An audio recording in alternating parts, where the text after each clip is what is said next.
then like 75% of Americans would now vote for a gay person. That's a big change from 10 years ago. Yep. 60% would vote for a Muslim. 58% would vote for an atheist. Socialist, 47. It's at the very bottom of the ballot. They hear socialist, they think herpes, Bernie. Under Trump, the Congress voted for $1 trillion in tax breaks for the richest people in this country and the largest corporations. That's a giveaway. We just increased military spending with very little discussion, I don't know if you know this, by $80 billion.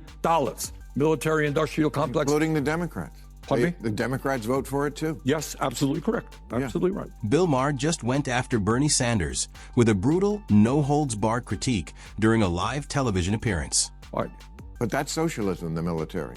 That's crony socialism. Well, that's right. Crony capitalism. But the military isn't capitalism. That's the government. No, but it's who owns the military industrial complexes. All right, but anyhow. Right. All right. Bernie Sanders has been dominating headlines recently with his socialist message, and Maher is not holding back.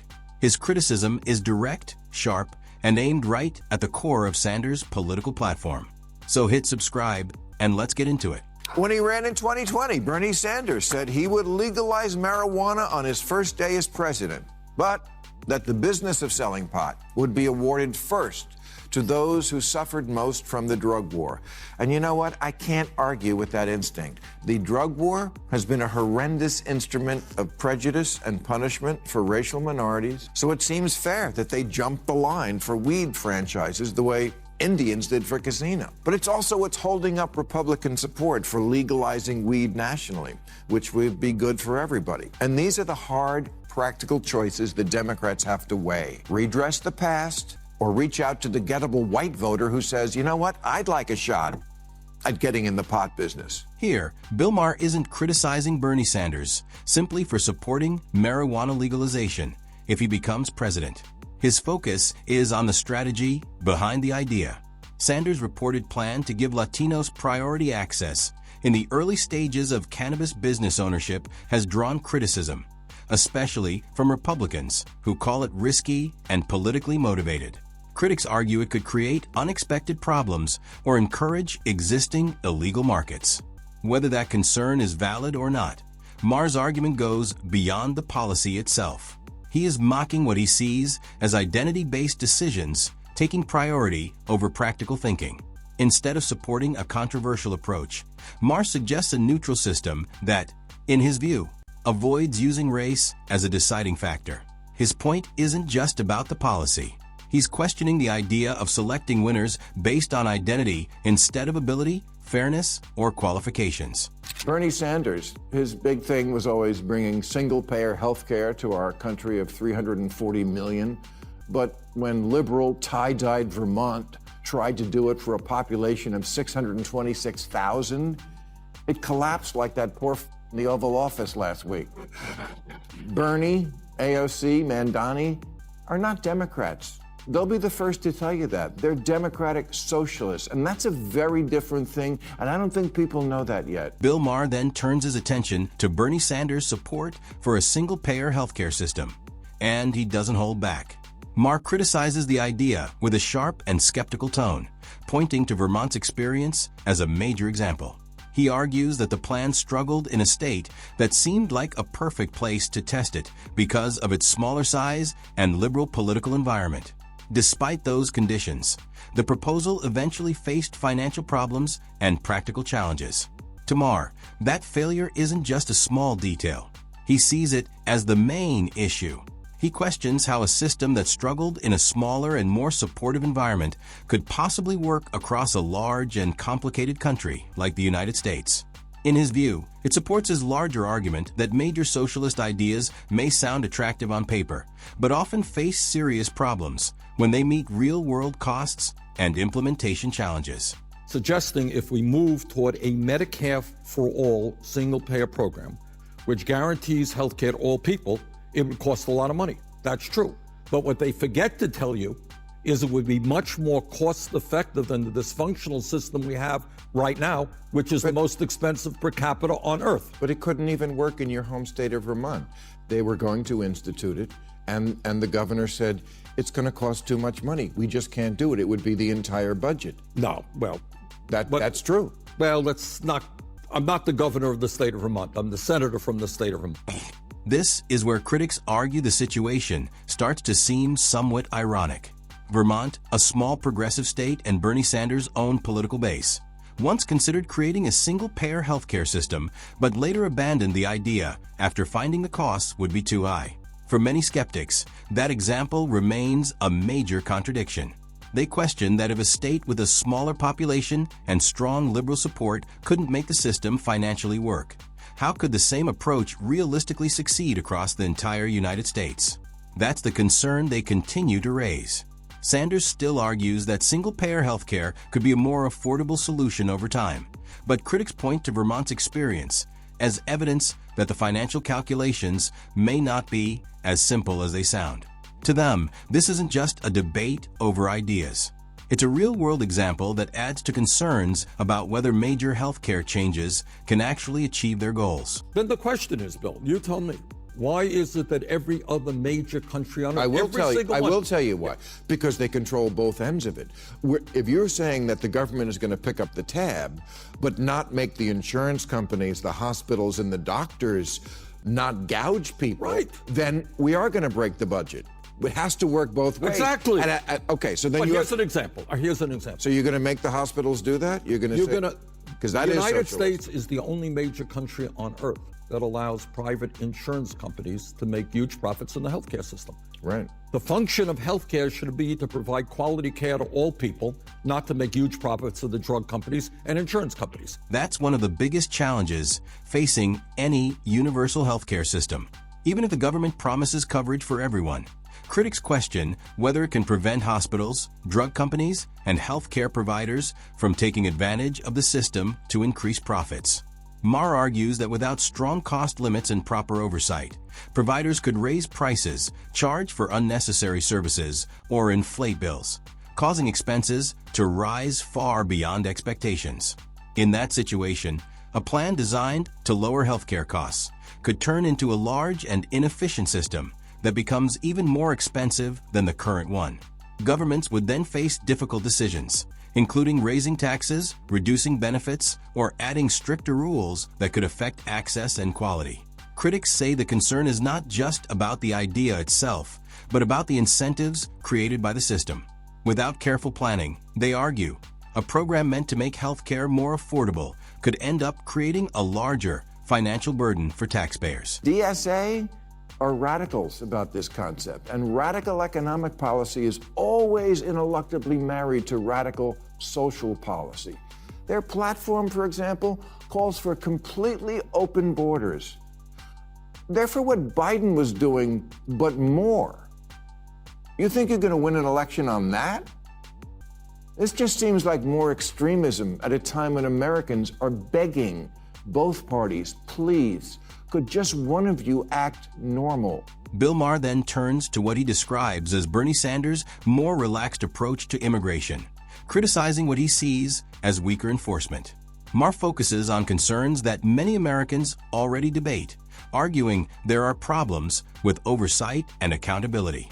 He points to examples often mentioned by critics, including asylum requests with limited proof, visa overstays that are difficult to track, and sanctuary policies that may prevent some individuals from being removed after certain offenses.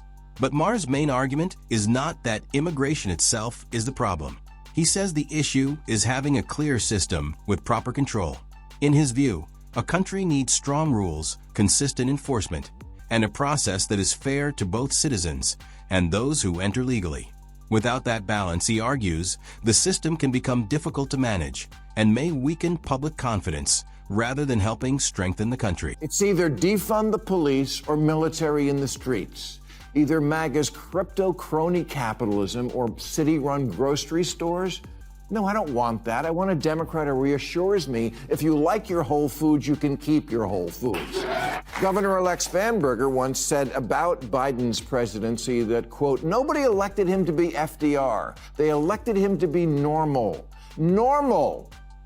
You know, at this year's DSA convention, or as it's commonly known, Comic-Con, get this, you had to submit a photo of a negative COVID test to get in. in 2025. Yeah, no one wants to do that again. Bill Maher argues that Bernie Sanders' support for what he describes as stronger woke ideas is one reason he continues to face challenges in elections. In Maher's view, Sanders does not only struggle with Republicans, but also faces doubts from members of his own party. He believes many Democrats see Sanders' platform as too extreme and too risky to succeed in a nationwide race. Maher points to Sanders' socialist-leaning policies as a major issue, saying they fail to connect with many voters who may support left-leaning ideas but still want more moderate and practical solutions. He argues that even some Democratic voters have become tired of messages that feel more focused on ideology than real-world concerns. According to Maher, the result is a politician who strongly motivates his core supporters but has difficulty reaching a wider audience, creating questions about whether he can unite the party and win on the national stage. I don't think most Americans realize they're already socialists. In certain respects, okay. We want to deal with the grotesque level of income and wealth inequality in America. Very few people think it is acceptable or moral that the top 1/10 of 1% owns almost as much wealth as the bottom 90%. That we have seen a proliferate. But see, Bernie, you always say that, and I think even the Republicans are not for income inequality. They hear that, but it doesn't compute that that's going to be solved by socialism. Socialism is the programs they already like. They like Social Security. That's socialism. They like Medicare. They like the VA. They like the military. No, that's exactly right. It's already a socialist country. Maher's argument comes back to a point many people already discuss. The United States already has a mix of government programs designed to support citizens without becoming a fully socialist system. Programs like SNAP, the Department of Veterans Affairs, Medicaid, and Social Security provide food assistance, health care, financial support, and benefits to millions of Americans. His larger point is that improving these targeted programs is very different from rebuilding the entire economy around a socialist structure.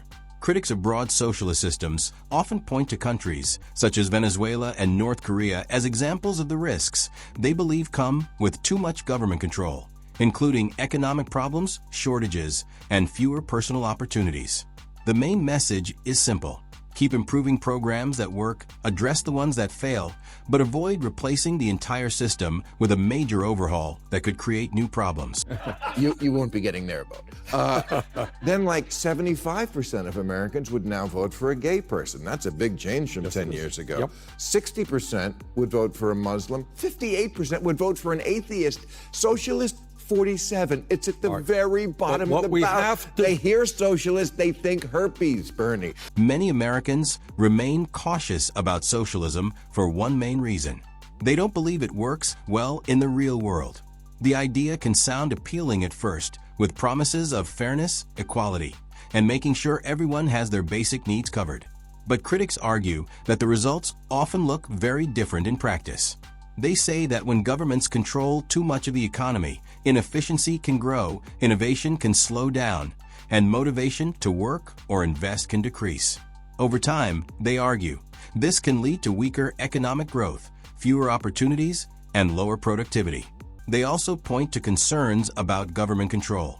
Free services may sound attractive, but critics say centralized systems can decide what people receive, how much they receive, and when they receive it. In their view, that can create shortages, delays, and fewer choices. For many Americans, the issue isn't opposing support. It's avoiding a system they fear could replace freedom and opportunity with strict control and uncertainty. Do the American people believe that the largest corporations and the wealthiest people who today are doing phenomenally well while the middle class shrinks, do people believe they should be asked to pay more in taxes? The American people say yes. Okay. But now this has been studied. The amount of tax revenue that we would get just from taxing the people who, I think your fans think you're talking about, the people who own a yacht, does not come close to covering what you want to pay for. And that's the main issue critics point to. Simply asking wealthy Americans to pay higher taxes doesn't automatically solve larger economic problems. They argue the real concern is not only how much money the government collects, but how effectively it manages and uses those funds. huge amounts of taxpayer money already move through federal and state budgets. Yet concerns about waste and poor management continue. California's high-speed rail project is often mentioned as an example, with costs rising into the tens of billions, while progress has remained limited. Boston's Big Dig is another project critics highlight after going far beyond its original budget and timeline.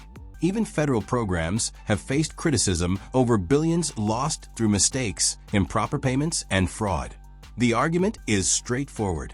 Before demanding more money from taxpayers, critics say governments should prove they can manage the resources they already receive and turn them into clear, measurable results. Under Trump, the Congress voted for $1 trillion in tax breaks for the richest people in this country and the largest corporations. That's a giveaway.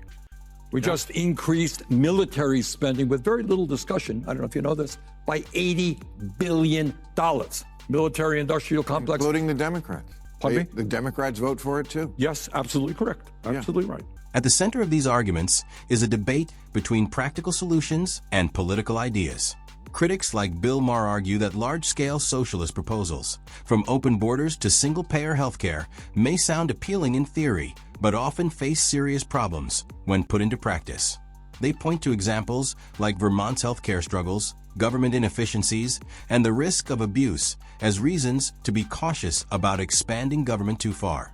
Many Americans support programs that provide help, but they also want responsibility, effectiveness, and results they can actually see. Rather than pursuing massive ideological changes, critics argue the focus should be on improving current systems, using resources carefully, and creating policies that help the country without causing unexpected economic or social problems. And that brings us to the end of today's video. If you enjoyed it, hit the like button and subscribe for more content like this. Thanks for watching, and I'll see you next time.